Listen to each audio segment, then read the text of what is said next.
Herkese merhaba arkadaşlar. Hoş geldiniz kanalıma ve mutfağıma. Ben Serkan. BİM'den hazır baklava aldım ve yaptım. Gördüğünüz gibi yarısını geçtik bile. Ama çok güzel oldu. Çok efsane oldu. Ben içerisine bakın fıstık da üzerine fıstık da döktüm. Yine şam fıstığını aldım böyle 10 TL'lik. Blender'dan geçirdim. Üzerine serpiştirdim. Hani maliyeti de bu şekilde düşürebilirsiniz. Çayımı da aldım. Gördüğünüz gibi Ramazan'da tabii ki vazgeçilmez çayımız da yanımızda. İftardan sonra yapabilirsiniz. Bakın şöyle de bir tabağa koydum. Çok nefis oldu. Şerbetinin yapımından ve ben tam kıvamında bir şerbet yaptım arkadaşlar. Ne üzerinde yazana uydum. Kendim tam ölçüsünde kıvamında diğer tatlılardan tecrübelerimle tam ölçüsünde kıvamında yaptım. Bakın göstermek istiyorum. İnanılmaz da güzel oldu. Mutlaka bence denemelisiniz. Bismillahirrahmanirrahim. Bakın sese de bakın. Evet. Şöyle de yanaştırayım. Gerçekten olağanüstü derecede de güzel geldi. Tabii şunu da yapabilirsiniz. Bunun içerisine ceviz daha çok koyabilirsiniz. Ya da fıstık da koyabilirsiniz. Çok daha da renklendirebilirsiniz. Videoya başlamadan önce de yukarıdan bizi takip etmeyi, videoyu beğenmeyi, yorum yazmayı lütfen unutmayın. Her gün saat 12'de yeni tarifler paylaşıyorum. Hadi başlayalım. Evet arkadaşlar, hazır baklavamız bu paketimiz. BİM'den aldık gördüğünüz gibi. İçerisinde tepsisi de var. 8 dakika fırında, çünkü bunu güzelce kızartacağız. Fırınımızda önceden 5 dakika önceden 180 derecede ısıtıyoruz. İyice 5 dakika ya da 6 dakika fırını ısıttıktan sonra da bunu fırınımızın içerisine koyacağız. Biz 8 dakikada 180 derecede baklavamızı ısıtacağız. Çünkü baklava da sıcak olmalı, şerbet de sıcak olmalı. Şimdi şerbeti de hazırlıyoruz arkadaşlar. 2 su bardağı su koyuyorum içerisine. 1,5 su bardağı da toz şeker ilave edeceğim. Eğer daha tatlı istiyorsanız 2 su bardağı da koyabilirsiniz. Şimdi yarım bardağımı da ilave ediyorum. Şimdi bunu güzelce şu an ocağım orta ateşte karıştırıyorum. Kaynamaya yakın da 4-5 limon suyu içerisine koyacağım. Güzelce karıştırın ki arkadaşlar bu şeker dibine çökmesin.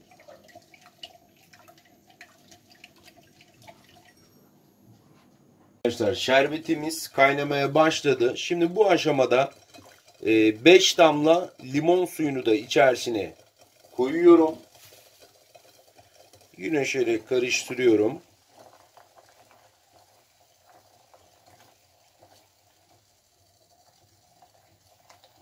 Böyle şerbetin böyle biraz koyu bir kıvama gelsin istiyorum. Zaten gördüğünüz gibi rengi de değişmeye başladı şerbetin. Şimdi ben baklavamı fırına vermeden önce üzerine 2 yemek kaşığı tereyağı da eritiyorum arkadaşlar. Daha güzel olacağını düşünüyorum. Hem daha güzel kızarır, hem daha böyle güzel bir rengi olacak, hem daha da güzel bir lezzet verecektir. Evet, tereyağım eridi arkadaşlar. Şimdi ocağımı da kapatıyorum. Evet, tereyağım eridiği anları arkadaşlar şöyle kaşıkla üzerine gezdireceğim.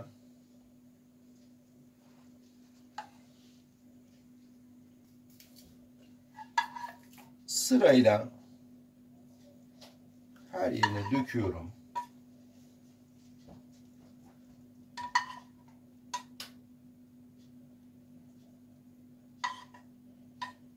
Çok daha lezzet ve tat verecek bu.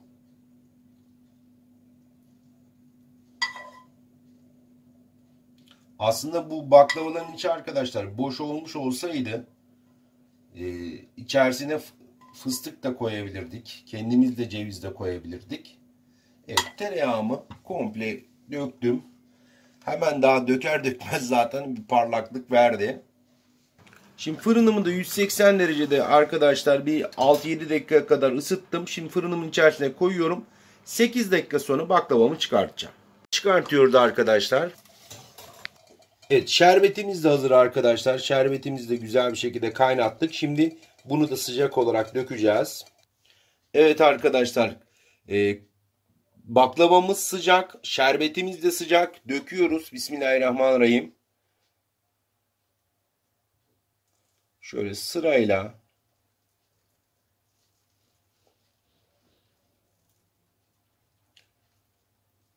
Tereyağını da döktüğümüz için inanılmaz güzel gözüküyor şu anda. Mutlaka ikisi de sıcak olmalı, bunda unutmayın. Böyle sesler de geliyor yalnız. Şimdi bir de şu aradan geçeyim. Evet. Böyle yavaş yavaş dökün arkadaşlar. Böyle kadayıf tariflerinde yaptığımız gibi.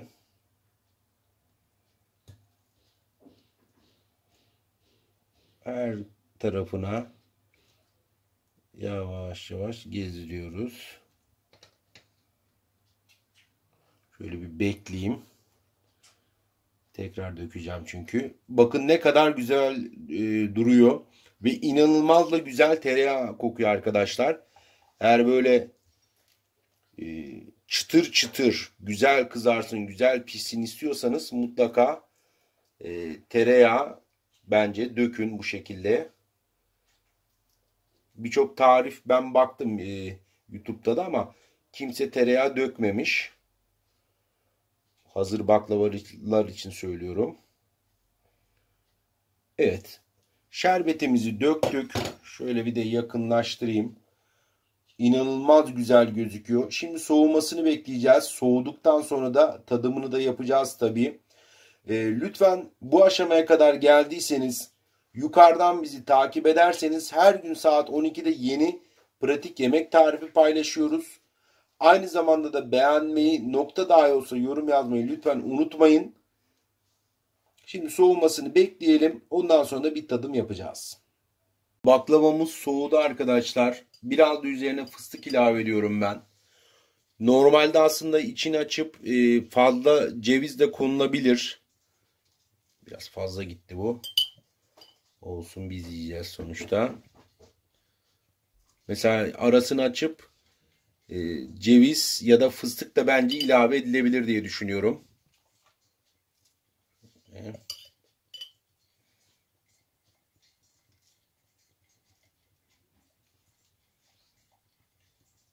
Hepsini dolduruyorum. Tabi bu isteğinize kalmış.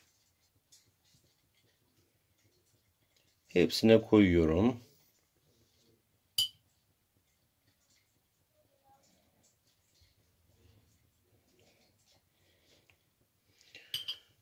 Şu baştakine koymamışız.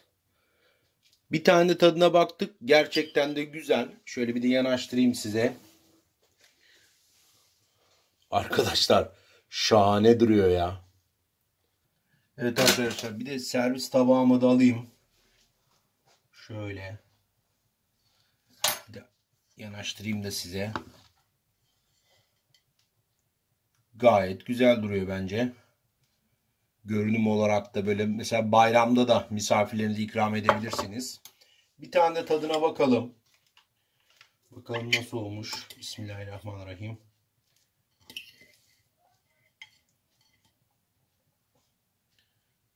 Şöyle arkadaşlar.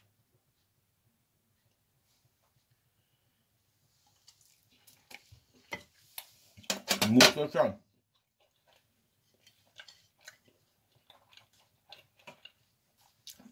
Gerçekten şahane olmuş. Bakın.